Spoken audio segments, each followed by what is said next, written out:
guys, kami ay nagkita dito ni Raymond. Siya ay aking subscribers at isang sari-sari store owner din siya na namimili dito sa Great Wall Trading. So kami guys ay lagi nagkikita dito, minsan sa Lots for Less, minsan dito sa Great Wall. So ilang beses na kami nagkita ni Raymond at siya ay may sari-sari store din at ang dami niyang pinamili para sa kanyang sari-sari store at kami ay nag-usap saglit lang. Okay. Vlog balik.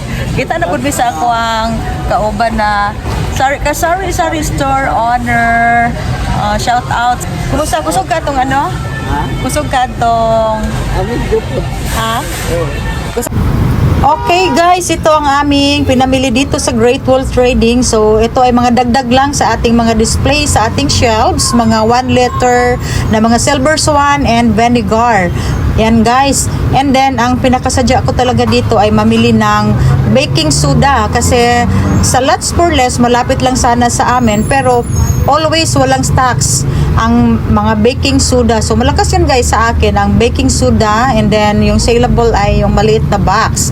Tapos naubusan din ako ng mga sutanghon pero ang nabili ko dito ay yung malaki lang, tag 33.50, wala yung medyo maliliit na 18 pesos ang benta ko. So ito guys lahat, ito lang ang ating pinamili and then mga meron tayong vinegar and tuyo na medyo malaki. And then happy na diaper. So ito yung ating mga sutanghon, hindi kompleto kasi walang maliliit. Tapos si Mr. ay kumuha ng James Coffee. So ito lang guys ang aming pinamili dito. Yung iba ay wala sa listahan. So may nakikita na naman tayo.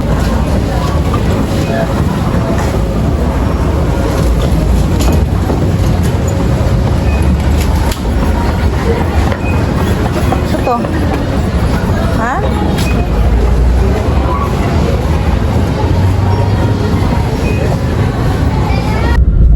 Hello guys, good morning, good afternoon, and good evening to all of you kung anong oras mapanoodin nyo ang aking vlogs, and welcome back again sa aking YouTube channel at ang pula-pula ng aking face dahil sa aking camera ito guys, no, yung dating ginagamit kong camera ay Oppo, tapos ito ay iPhone 11. So ganyan ang ano niya sa video, no? Medyo pulang-pula ang ating face.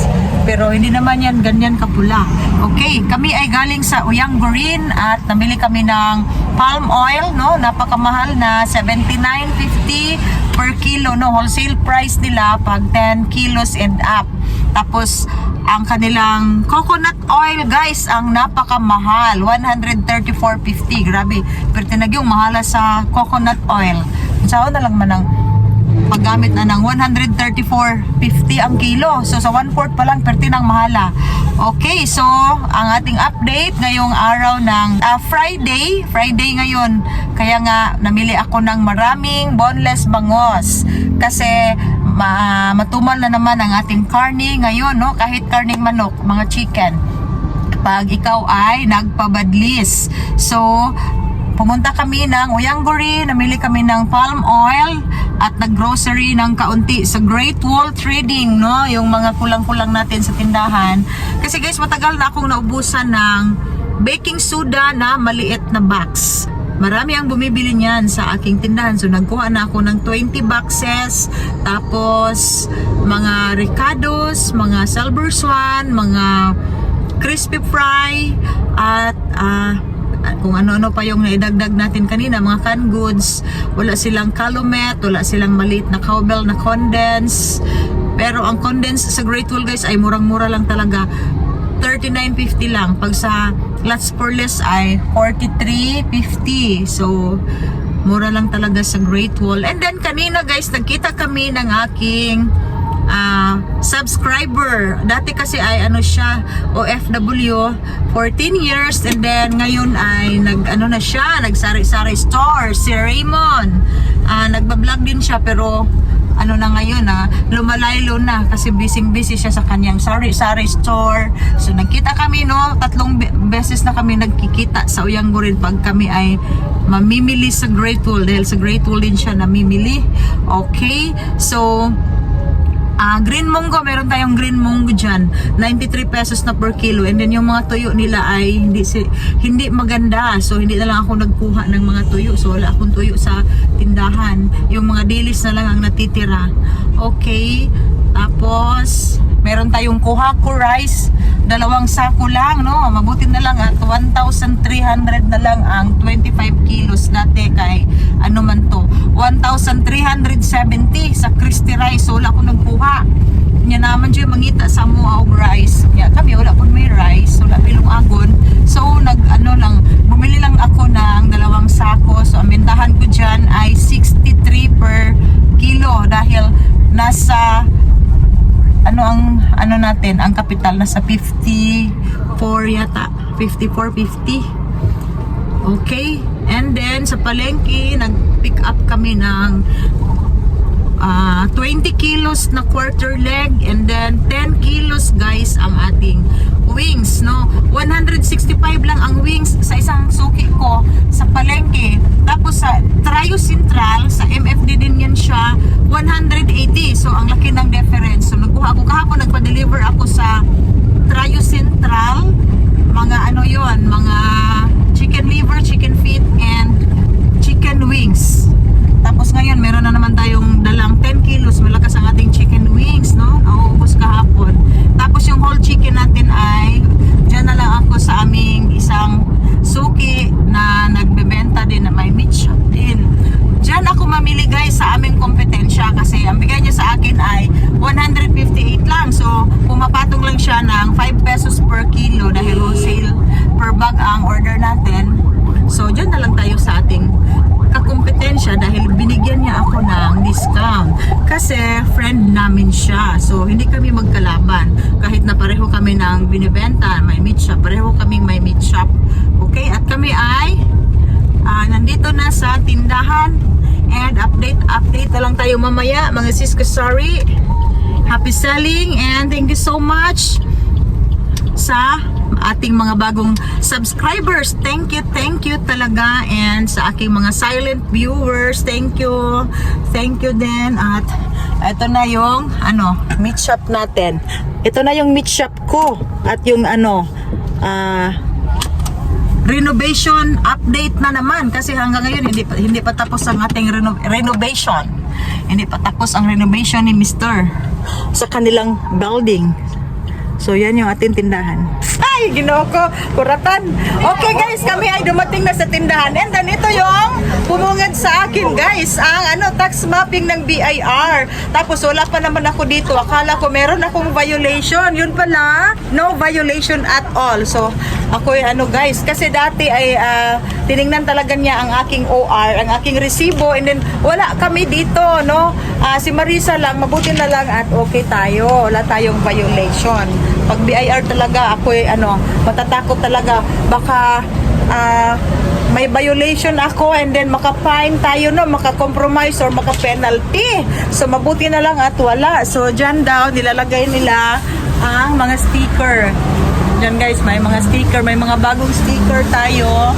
Tapos, nung isang araw ay nag-renew kami ng timbangan sa aming weighting scale, sa sticker.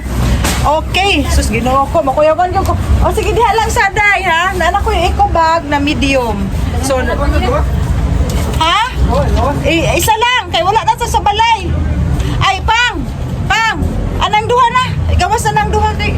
Alam nyo guys, ang aking sari-sari store sa bahay, hindi na ako nag-stocks kasi mag-graduate na yung aking anak, and then nag-review na siya. Hindi na talaga pwedeng siya ang iiwan namin sa tindahan magbabantay dahil nag-review siya, may mga quizzes, exams sa kanilang school, and may mock board sila. Tapos after sa graduation ay mag-review. So i-close ko na talaga ang aking tindahan kasi Total naman tapos na ang aking 4 na mga anak, no. Tapos dito, pagkatapos sa renovation, dito na ako magpo-focus sa meat shop namin. So, marami pa ako mga stocks doon na mga canned goods. So, pag ready na kami dito, matapos na ang aming arrangement, rearrangement at renovation, ay i-close ko na talaga doon para pag uwi namin sa bahay, at makapag-relax din kami ng aking mister. Dahil pag nandito kami, pag uwi sa bahay, meron pang customers na lumalapit sa bahay, hindi kami makapag-relax kaagad. So, i-close muna namin, i-close na talaga namin ang ang tindahan namin sa bahay dahil kawawa yung aking anak. Pag may bumili ay siya talaga yung magbibigay dahil siguro maaawa sa amin na busy dito, maraming trabaho. Pagdating doon ay magtitinda pa rin. Okay, so wala na tayong pahinga dyan. Wala nang pahinga. Okay, so dahil pila ka kilo ang atong chabs? 32, gamay ron atong baboy. So maka-order ka na ugma, no? And then guys, ang dami kong gardenia loaf bread. Guyod lang, day. Guyod lang. Guyod lang, day. Ayaw, alsa, day. Di na ka ba ng mukha na. So meron akong bagong hire, working student. Sana ay mas kugihan pa ni. Okay, at si Mr. din, kawawa naman si Mr. Okay guys, so marami tayong loaf bread worth, dahil pila na ba yan? 3,000? Hi! 3,200. Oh, yan guys, dati yung nag-umpisa pa akong magbebenta ng gardenia, nasa 1,000 plus lang ang aking kapital.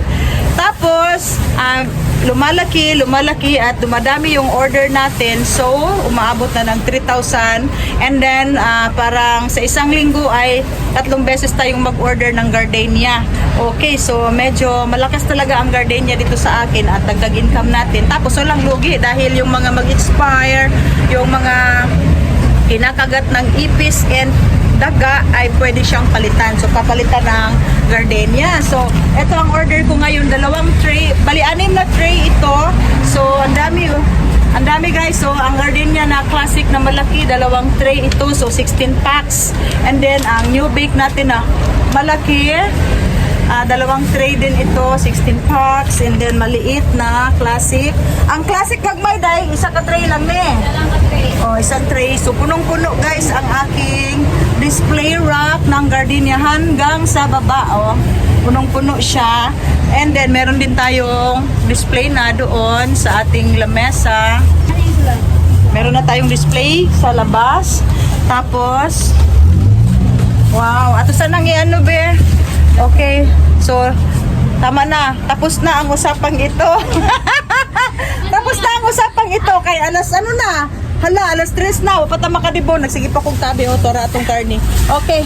So guys, ito ang aking So ito ang aking carcass, 33 kilos lang. So ito yung isang slab na pork pear na. Ako na bahala na, day. Ako na bahala. Pag-display na mo sa pag-display na mo, ipa-check sana to ang timbang na ako'y 50 pieces ang ating boneless bangus dahil Friday ngayon. So, kailangan hindi tayo mawawala ng stocks ng boneless bangus. 50 pesos ang puhunan. And then, worth 500 pesos ang ating lumpia na pork. And then, ito yung 20 kilos natin na 20 kilos na quarter leg. Tapos, meron tayong 10 kilos dyan na wings. Thanks ako big ice. Okay, Day. Tulungan mo muna, Day. So, meron din akong guys, kasi si CDO ay hindi na siya makapunta dito sa amin. So nagkuha ako kay Trio Central ng mga squid balls and kikiam.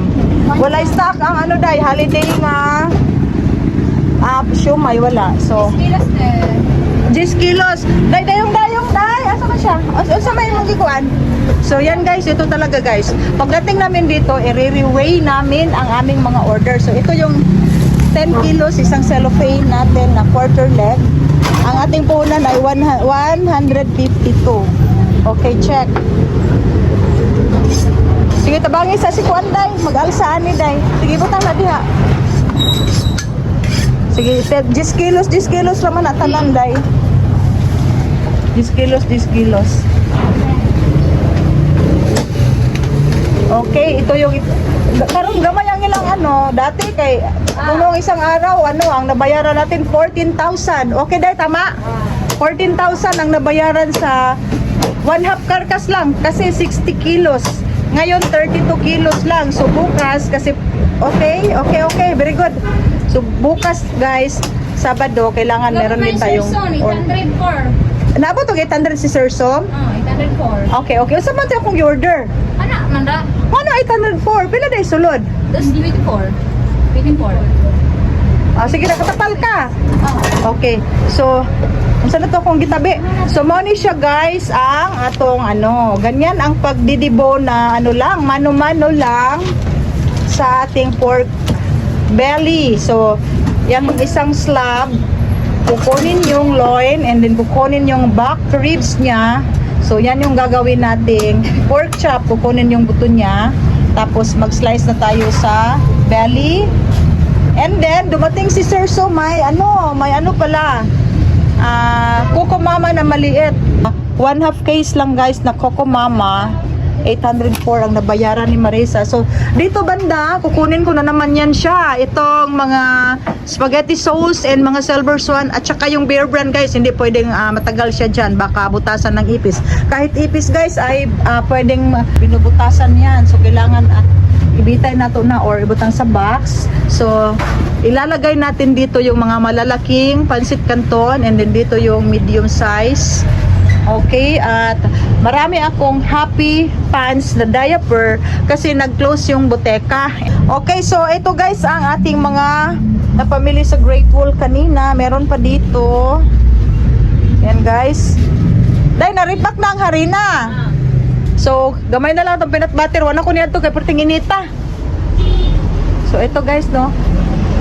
Dito banda, malinis na yan talaga dahil pinupunasan namin yan siya. Pinupunasan ko yan kasi dyan dumadaan yung malaking daga na namatay na. Pinatay talaga namin guys. Namatay na siya. So, binalik ko na naman yung ang pagdi-display dyan kasi pinatay ko na yung daga. At meron din akong dalawang bag na eco bag na medium and then sando bag.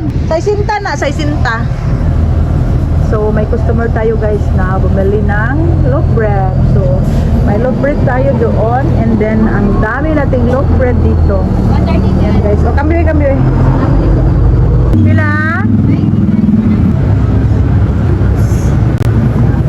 So, guys, ito ang aking quarter leg na mga dressed chicken. So, may nagtanong sa akin ano daw ang aking ginagawa kasi ang kaniyang display daw na mga dressed chicken ay namumutla, no? So, yan talaga ang dressed chicken pag in and out sa freezer, mamumutla talaga. So, ang sabi ko sa kanya, laging lagyan ng ice kasi yung mga chicken ay watery talaga yan siya. So, matubig. So, kailangan lagyan ng ice para manatili ang freshness ng ating mga dressed chicken. So, yan guys, so very fresh ang ating quarter leg, bagong-bago yan siya. And then bagong-bago din na na-slice. At ito na lang ang ating pork, buto-buto. And then mga hotdog 45. Mga hotdog and naka-ano na tayo guys, naka-refill na tayo sa ating pork belly. So, yan guys, very fresh. Pork chop. Pili lang siya lang ka ha. So, meron tayong squid balls and kikiam and yung mga sinamak and chicken feet and bagong-bago ang ating boneless bangos. Okay. So, dito naman guys, very organized at na-arrange ko na talaga at naglilinis talaga ako kahapon guys sa aking mga estante. So guys, ang ating rice kasi punong-puno ang ating rice box ng mga kung ano-anong dinidisplay ko dito dahil walang rice. So punong-puno ng graham. So meron tayong isang box na graham and then meron pa dito, very safe yan kasi naka plasticware. So ito yung ating rice sa isang sako and then ang dami kong i-display. So guys, ito guys, ang cartoon, isa, dalawa, tatlo, apat. So, 4 na cartoon ang ating i-display tomorrow. So, yun yung ating mantika. Okay, day. Tapos ito guys, meron tayong double XL na pants. Happy pants na diaper. Tapos, toothbrush, toothpaste, mga silka. Bioderm. So yan yung laman dito sa isang carton. Tapos ito yung ating mga ricados and pansit kanto, sutanghon, and then may naghanap sa akin ng rich kukwa. So meron tayong rich kukwa, mahal ang rich kukwa ngayon. Tapos meron akong social na sutanghon, mahal ito guys, 23.50 ang ating puhunan kasi wala yung medyo mura lang, yung mas maliit dito walang stock. So nagkuha na lang ako ng Good Life Premium sutanghon. And then meron tayong miswa and macaroni na elbow. Tapos so ito guys ang laman niya, and then Alaska crema, and ito yung mga tuyo dyan. Meron pang mga, ang laman dyan ay mga tuyo and mga kupiko. So i-display natin ito mamaya siguro pag dumating na ang aking mister. I-display ko yan siya dito. So ang gandang tingnan guys. Yan guys ang ating mga display. At ang dami kong surf powder. Yan ay galing sa grocery. 6+1 yan siya. 6+1. Okay, so kahit na ang dami na nating kung ano-ano nang dinidisplay natin dito, kahit hindi ganong malakas ang grocery, kasi alam nyo naman guys, lagi kong sinasabi na ang aking meat shop talaga ang aking pinaka dyan tayo nag-focus, pero sayang naman ang ating pwesto pag meat shop lang lahat. So mabuti na lang may ganito tayo para dagdag sa ating paninda at dagdag sa sales natin everyday. Ang dami kong tabliya kasi nung umuulan dito, ang daming naghanap sa akin ng tabliya. So ngayon nakuha ko talaga ang supplier ng tableya galing sa Bansalan, Davao del Sur. Ito guys, yan guys, mga malalaki yan siya. So nag-order ako ng 24, dalawang dosina plus 1. So bali 25 pieces. Okay. May customer sa ating meat shop. 35. Okay. So kanina may nabenta tayong ice cream na half gallon. Dami nating ice cream. And then ang dami kong french fries and lumpia, may chicken, and ito ang pork. So ito ang ating update sa ating frozen foods. And then marami tayong display sa ating table, kaya nga medyo maluwag na dito. Unsa man day? 128. Oh, sige, kambyo. Wala mo nang luwain kasi magre-repair kami. So marami na namang ililigpit sa carton. And then ito ay nag-increase na.